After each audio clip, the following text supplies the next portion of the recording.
Hello everyone. Today I will share my research on how to analyze Schubert's Impromptu Opus 90 No. 3 through performance techniques and emotional expression. First, let me briefly introduce this piece. It is the third impromptu by Schubert, written in 1827. It shows his move towards the romantic style. The key is G-flat major. It has Schubert's typical lyrical and emotional melody. This piece is often seen as one of the most beautiful impromptus. It gives a feeling of loneliness and peace, but also has moments of strong emotion. This piece is loved for its deep emotion, difficult techniques, and unique musical style. It is also an important piece for pianists, both technically and emotionally. Here are the contents. To better understand Schubert's style, my study uses performance techniques and emotional expression together. I want to see how these techniques can bring out the emotion in the piece and how they work with the romantic style. Through this research, I hope to better understand the technical difficulties and how performance techniques can help express the emotion of this piece. Now let's look at research background and question. This impromptu is not only the main piece in my graduation concert, but also one of my favorite pieces. I am deeply drawn to its beautiful harmony and lyrical melody. However, when I practiced, I found it harder than I thought to balance the right hand melody and accompaniment. I also had to keep the accompaniment rhythm steady, not too fast or too slow. Even after practicing many times, I was still not happy with the sound quality. So, I decided to use the qualitative research method we learned this semester together with a review of related sources to look deeper into the technical difficulties and see how performance techniques affect the emotional expression of this piece. My research questions are: first, what are the music style and performance technique features of Schubert's Impromptu Opus 90 No. 3?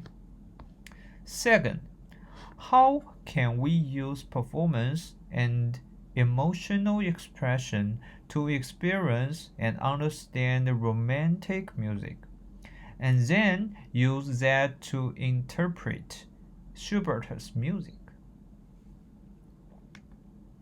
Next, we will look at literature review. In my literature review, I looked at a few key articles to support my research. Today, I choose 3 of them. First, Liang Yanxi, 2023, talks about the musical style and performance techniques of Schubert's Impromptu Opus 90 No. 3. She combines theory and practice and analyzes multi-voice texture, touch techniques, and the use of the pedal. Second, Takasenko and others, 2021, compare performances by different pianists. They look at differences in pedal use touch, and rhythm, and show how these differences affect emotional expression and playing style.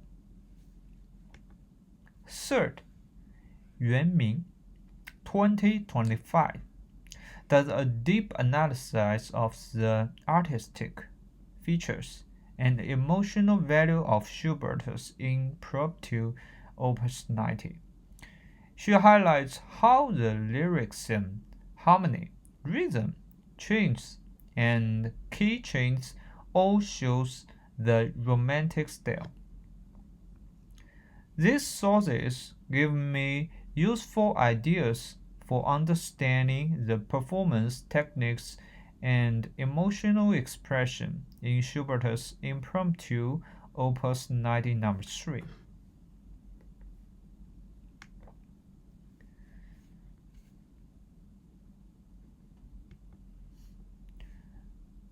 Now let's look at two research methods. I used two of them. A musical analysis. I looked at the form, harmony, melody, and the rhythm of impromptu to understand its structure and beauty. Literature review. And another is playing skills.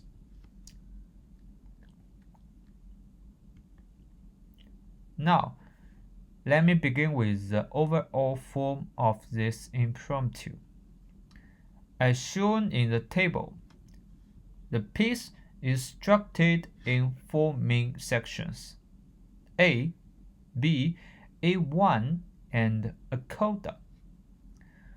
The A section spans measures 1 to 24.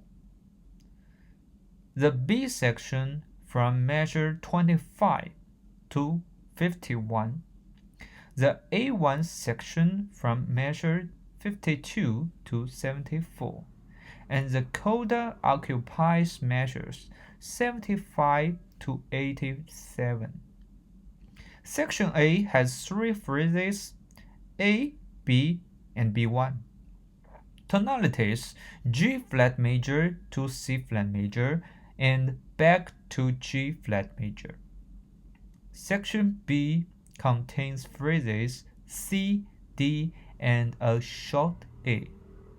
Keys: G flat to E flat minor to E flat major.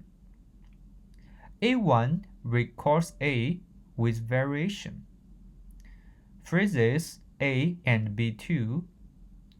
Tonal plan: G flat to C flat. Coda closes in G flat major with a peaceful ending.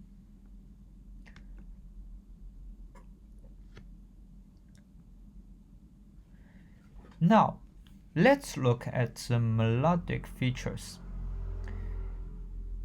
In the treble clef, the melody and the broken chord accompaniment appear together. The broken chords flow like waves, making the melody more lyrical and gentle. Meanwhile, in the bass clef, we have block chords. They support the entire treble clef, both the melody and the accompaniment. Besides, Schubert also uses many trills, which create a unique musical effect. In this impromptu, the dynamic contrast is very clear. In the first A section, the dynamics don't change much. Mostly PP, very soft and gentle. But in the B section, the dynamics suddenly go from PP to F. At the same time, the key changes from gentle G flat major to tense E flat minor. And in measure 25, there is an FZ in the left hand, which means we really stress that note to create a strong effect. Now, let's talk about performance techniques. In the right hand, where the melody is, you should use a deep touch. Press the keys all the way down. On the first G flat note, you need to make it stand out against the broken chords, which have 11 notes. Don't let the accompaniment cover the melody. When you play, use your arm and your body weight to make the sound fuller and thicker. For the accompaniment part, use a shallow touch, keep it soft, but also even and smooth. So, when I practice each voice separately. First, practice the right hand melody alone and the left hand block chords alone. Find the shape of the melody, like di di di di do da di da di da da da da di di di di.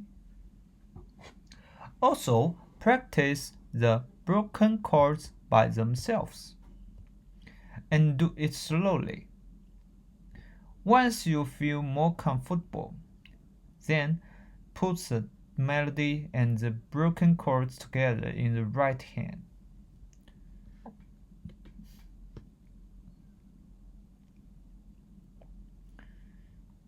Even though the composer only put one pedal mark at the very beginning of the piece, a performer can't just hold the pedal down all the way to the end. If we follow the strict classical style, for example, changing the pedal every 2 bars, the music would sound broken. But if we change the pedal 1 bar, which makes the music very mixed and we can't hear. But if we based on the harmony, the best way is to change the bad pedal every 2 beats. Yes. That will make a very good sound. Now, let's look at post-research method.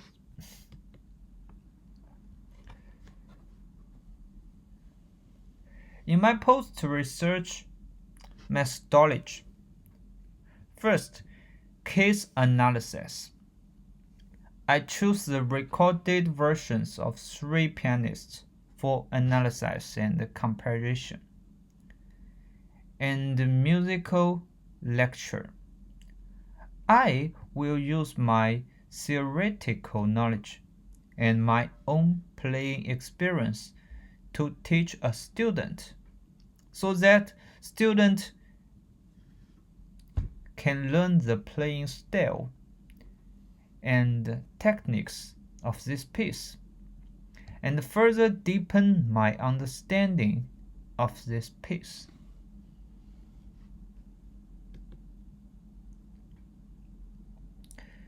In conclusion, my analysis of Impromptu Opus 90, number 3, has reinforced Schubert's status as a central figure in Romantic piano music. The piece's emotional depth, combined with Schubert's unique musical language, offers valuable insights for performance and music analysis alike. This study not only guides piano performers, but also contributes new perspectives to the research on romantic music. Future research could explore more on how performance technique influence emotional expression in Schubert's works. Here are the references.